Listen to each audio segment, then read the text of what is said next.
नमस्कार. सुजाताच्या ब्लॉगमध्ये सर्वांचं सहर्ष स्वागत. तर आमच्या दिवसाची सुरुवात अशी होते बघा. भरपूर सारे कावळे घरावरती येतात आणि मग हे रोजचं रुटीन झालं आहे आता.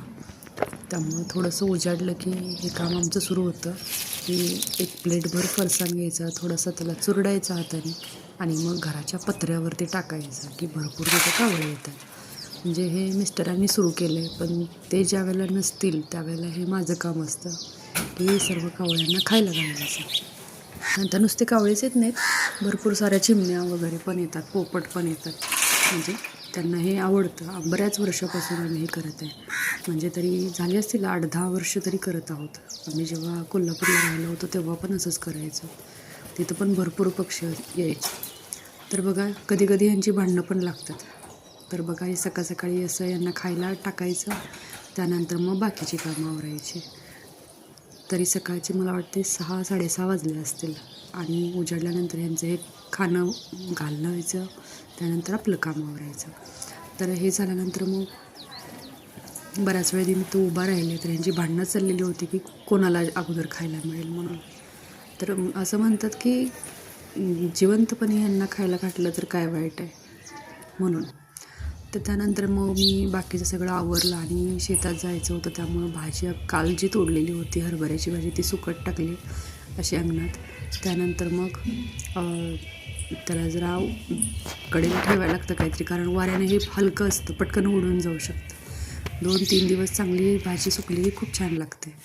त्यानंतर मग देवपूजेची तयारी पण करायची होती. मग भाजी सुकत घातली आणि मग देवपूजेची तयारी केली. त्यासाठी माझ्याच अंगणात लावलेली काही झाडं आहेत त्याची सगळी फुलं तोडून आणली मी आणि मग हे भांडी सगळी पाण्याची भरून घेतली, तयारी करून घेतली. कारण व्हिडिओ करायला नंतर वेळ नसतो, त्यामुळं सगळं पाणी वगैरे साखर तेल सगळं घेऊन बसते, नैवेद्याचं फुलं घेऊन बसते आणि मग देवपूजा सुरू करते. त्यानंतर आमचं ठरलं की शेतात जायचं.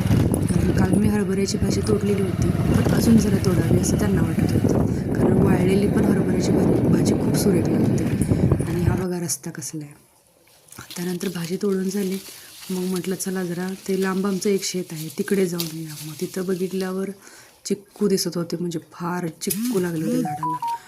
मग असं वाटत होते की पटकन तोडून घ्यावे, म्हणून मग मी काय केले, मोठे मोठे चिक्कू जेवढे हाताने येतील तोडता तेवढे हाताने तोडले आणि जे उंच होते त्यासाठी मी एक काठी शोधली आणि नंतर मग त्या काठीचा उपयोग केला आणि मोठ्या जे हाताला येत नाहीत फांद्यावरती गेलेलं होतं तिथलं मग काय केलं, असं हाताने ते जरासं हलवलं की मोठे मोठे चिक्कू नंतर खाली पडले.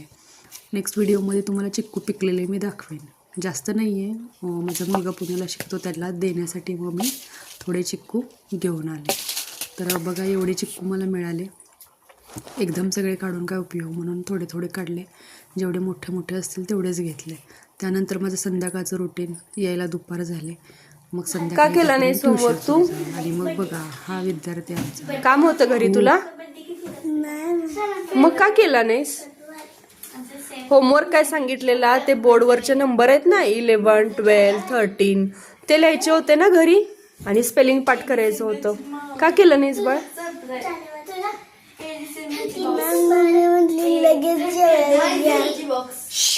काय करा? लगेच जेवायला घ्या.